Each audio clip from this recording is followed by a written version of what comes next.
नमस्कार दोस्तों, मैं हूं सागर और आप सभी का बहुत बहुत स्वागत है आज के अपने इस वीडियो में।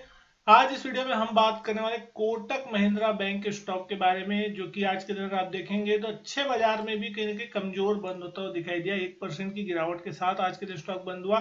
सुबह से ही कहीं ना कहीं स्टॉक में एक प्रेशर था और कहीं ना कहीं इसके पीछे एक खबर काम करते हुए दिखाई दी। तो कौन सी खबर है और इसका क्या क्लियरिफिकेशन आता हुआ दिख रहा है, इसकी पहले सबसे पहले अगर हम बात करें तो दोस्तों यहाँ पे जो खबर आती हुई दिख रही है उसमें कोटक महिंद्रा बैंक ने अभी फिलहाल कहा है कि there is no communication received from RBI on Uday Kotak succession. यानी कि कहीं ना कहीं सुबह जिस तरीके से न्यूज आई थी कि कहीं ना कहीं बाहर का आदमी जो है वो यहाँ पे सीईओ बन सकता है कोटक का, और ऐसा आरबीआई की तरफ से कुछ चलता हुआ दिख रहा है। उसके बाद मार्केट में स्टॉक में गिरावट देखने मिली, लेकिन उसके बाद यहाँ पे जिस तरीके से बैंक की तरफ से एक स्टेटमेंट दिया गया, वहां पे ये बताया गया, we would like to state that there is no communication formal or informal from RBI to Kotak Mahindra Bank or its board member on CEO succession, Kotak Mahindra Bank said in a statement। तो कहीं ना कहीं ये सारी चीजें जो है वो क्लियरिफाई होती हुई दिखाई दे रही है। जिस तरीके से यहाँ पे उदय कोटक साहब जो है उनका कहीं ना कहीं एंडिंग होने वाला है सीईओ पद से दिसंबर के आसपास में, और उसके बाद नया सीईओ की जो खोजने की तैयारी है वो कहीं ना कहीं बैंक पे अभी तक प्रेशर बनाती हुई दिखाई दे रही है। और यहाँ पे जिस तरीके से बताया गया था सुबह कि कहीं ना कहीं आरबीआई ये बोल रहा है कि उनको बाहर का कोई व्यक्ति चाहिए या इंडिपेंडेंट जिस तरीके का होता है, तो उस तरीके की चीजें यहाँ से कहीं ना कहीं पूरी तरीके से हटाते हुए दिखाई दे रहे हैं। ऐसा किसी भी प्रकार का कोई चीज आरबीआई की तरफ से फिलहाल कहा नहीं गया है, और ये कहीं ना कहीं क्लियरिफिकेशन आता हुआ दिख रहा है। ये चीज अच्छी हो सकती है क्योंकि कहीं ना कहीं मार्केट भी ये मान के चल रहा है कि कोई इंटरनल आदमी जो है जो कि कंटिन्यूअस बैंक में काम कर चुका है, और वही अगर उसी में से ही कोई ऐसा व्यक्ति जो कि बैंक के बारे में सब कुछ जान रहा है और वो व्यक्ति सीईओ बनता है, तो कहीं बैंक के लिए पॉजिटिव होगा। और कहीं बाहर से कोई आदमी आता है जिसको बैंक के बारे में उतना खास जानकारी नहीं है, तो उसका फिर एक नेगेटिव इम्पैक्ट भी जो है मार्केट लेता हुआ दिखाई दिया। तो अब देखना होगा स्टॉक पे किस तरीके से रिएक्शन आता हुआ दिखाई देगा। लेकिन आज के दिन अगर हम बात करें, गिरावट आती हुई दिखाई दी थोड़ी सी स्टॉक में। वॉल्यूम भी जो थे वो लगभग 40,24,000 शेयरों के आसपास के होते हुए दिखाई दिए। 2064 का जो है 52 वीक हाई हाल के कुछ दिनों पहले बना था जिसकी हम बात कर रहे थे, और उसके बाद से एक बड़ा करेक्शन जो ऊपर से ऑलमोस्ट 10% के आसपास का करेक्शन जो है आ चुका है। वहीं अगर आप देख रहे हैं निफ्टी बैंक निफ्टी को, तो मार्केट अपने लाइफ टाइम हाई के आसपास चलता हुआ दिख रहा है। हाल में जो नतीजे थे वो भी बहुत ही शानदार थे, लेकिन उसके बावजूद इस स्टॉक में करेक्शन देखने को कहीं ना कहीं मिला था। मार्केट में कुछ चीजें जो थी वो पसंद नहीं आई थी। अगर आप इस स्टॉक का पी देख रहे हैं तो एडजस्टेड होने के बाद 22.6 के आसपास का पी चलता हुआ दिख रहा है, जो कि एक वक्त 35-40 के आसपास हुआ करता था। तो कहीं ना कहीं बहुत ही रीजनेबल वैल्यूएशन के आसपास अगर आप देखेंगे तो देखने को मिल रहा है। पिछले 3-4 सालों के अगर आप चार्ट्स को देखेंगे तो आपको वहां पे देखने मिलेगा कि कोई खास मोमेंटम जो है अभी तक स्टॉक में बना नहीं है। तो एक बड़े मोमेंटम बन सकते हैं अगर कोई पॉजिटिव न्यूज इस स्टॉक में देखने को आने वाले दिनों में अगर देखने मिलती है, तो एक आउट परफॉर्मर साबित हो सकता है। लेकिन होगा नहीं होगा उसको हम समझेंगे। लेकिन सबसे पहले मार्केट कैप देख रहे हैं तो 2,69,000 करोड़ के आसपास की चलती हुई दिखाई दे रही है। सेक्टर पी 24-25 के आसपास का, उसके मुकाबले एक रीजनेबल वैल्यूएशन पे स्टॉक चलता हुआ दिखाई दे रहा है। फाइनेंशियल्स भी अगर आप इस स्टॉक के देख रहे हैं तो लगातार आप इस कंपनी की रेवेन्यू देख सकते हैं साल दर साल बढ़ती हुई दिखाई दे रही है। नेट प्रॉफिट का आंकड़ा आप देखेंगे लगातार 2019 में 7,000 करोड़ था, जो कि 2023 में बढ़कर 14,780 करोड़ होता हुआ दिखाई दे रहा है।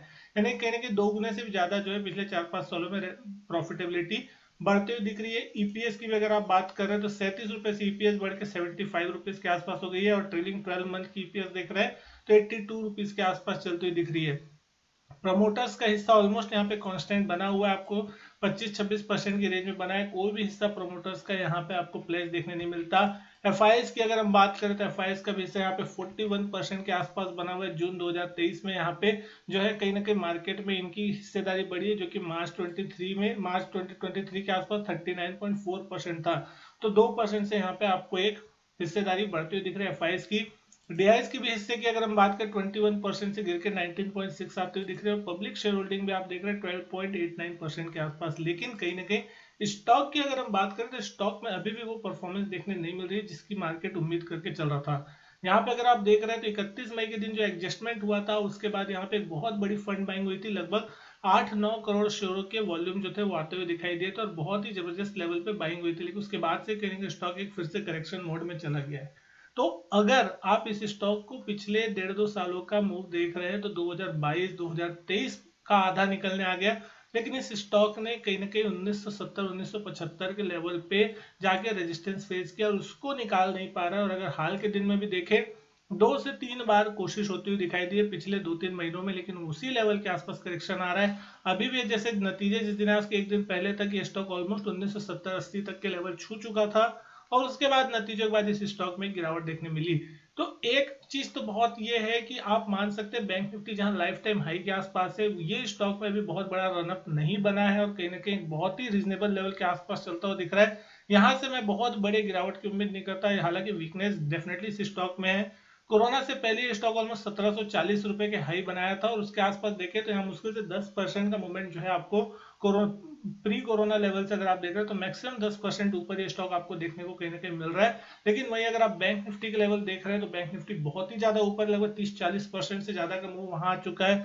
बाकी बैंकिंग स्टॉक्स पे अगर आप देख रहे हैं फ्रंट लाइन्स के, तो वहां पे भी आपको ऑलमोस्ट अच्छे अच्छे खासे लेवल देखने को मिल चुके हैं। तो उसके मुकाबले बहुत ही बड़ा अंडर परफॉर्म है कोटक महिंद्रा बैंक कहीं ना कहीं, और बहुत सारे बिजनेस में ये चीज इन्वॉल्व है। तो आपके लिए एक सबसे इंपॉर्टेंट लेवल होगा 1970-1975। अगर ये स्टॉक किसी भी कारण से 1970-75 के ऊपर निकलना चालू करता है, तो फिर कहीं ना कहीं ये स्टॉक फिर आपको 2000 या उसके ऊपर के लेवल दिखाने के लिए तैयार होगा, और उसके बाद शायद ये लेवल ना टूटे और उसके बाद ये एक अच्छा खासा रिवर्सल देता हुआ दिखाई दे, क्योंकि बहुत बार इस लेवल पर अटकता हुआ दिखाई दे, तो एक बहुत इंपॉर्टेंट रेजिस्टेंस बनता हुआ ये लेवल दिखाई दे रहा है। सपोर्ट की अगर हम बात करें तो 1820 के आसपास एक सपोर्ट आपको चार्ट पे देखने को मिल रहा है। आज की क्लोजिंग 1856 रुपए के आसपास की। 1820 के अगर ये नीचे जाता है तो कहीं ना कहीं एक बार के लिए 1770 रुपए तक स्लाइड होता हुआ दिख सकता है, क्योंकि यहाँ पे जिस तरीके से 10 अप्रैल 11 अप्रैल के आसपास एक न्यूज आई थी और एक गैप चार्ट पे बना था, तो कहीं ना कहीं वो गैप फिर फिल होता हुआ दिखाई दे सकता है।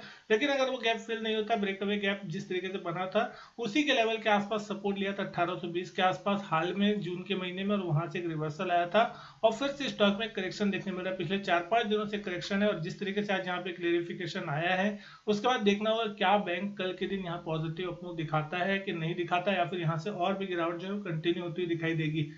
अगर पॉजिटिव मूव दिखाता है, यहाँ पे कोई बड़ी न्यूज ऐसी आ जाए जो कि मार्केट कहीं ना कहीं एक्सपेक्ट नहीं कर रहा है और जो कि पॉजिटिव, और उसके बाद अगर यहाँ पे कॉल सेलर जो शॉर्ट सेलर्स है वो फंसते हुए दिखाई देंगे, तो यहाँ पे एक फ्रेश बाइंग भी होगी, और कहीं ना कहीं बड़े बड़े फंड्स भी यहाँ पे नीचे की तरफ एक्यूमुलेट करने के लिए डेफिनेटली आतुर होंगे, क्योंकि यहाँ पे अगर आप देखेंगे जिस तरीके से 31 मई के दिन यहाँ फंड बाइंग हुई थी बड़े वॉल्यूम के साथ, उस प्राइस की जो लेवल्स देख रहे हैं वो 2000 से 2050 के आसपास के लेवल पे इतनी बड़ी बाइंग हुई थी। तो आप समझ सकते हैं कि जब उस लेवल पे किसी बड़े फंड ने इतना बड़ा चंक यहाँ पे बाई किया है, तो आप समझ सकते हैं उससे तो डिस्काउंट प्राइस पे आपको फिलहाल ये स्टॉक अवेलेबल है। तो फिलहाल कहीं ना कहीं लॉन्ग टर्म में स्टॉक अच्छा मोमेंटम दे सकता है, शॉर्ट टर्म में डेफिनेटली ये थोड़ा सा आपको सता सकता है, लेकिन आने वाले अगर 3 साल 5 साल का भी हो तो डेफिनेटली ये स्टॉक यहाँ से भी लगभग लगभग अच्छे खासे अपर साइड के लेवल दिखा सकता है। 2500 से 3000 तक के भी जो टारगेट्स है वो आने वाले कुछ दिनों में, इसके कुछ सालों में भी देखने को मिल सकते हैं। उम्मीद करता हूं दोस्तों वीडियो जो है पसंद आई हो। वीडियो अच्छी लगी तो वीडियो लाइक करें, शेयर करें, चैनल नहीं किया सब्सक्राइब तो चैनल सब्सक्राइब जरूर करें। मैं आपसे मिलता हूं अपने नेक्स्ट वीडियो में, तब तक के लिए good bye and thank you.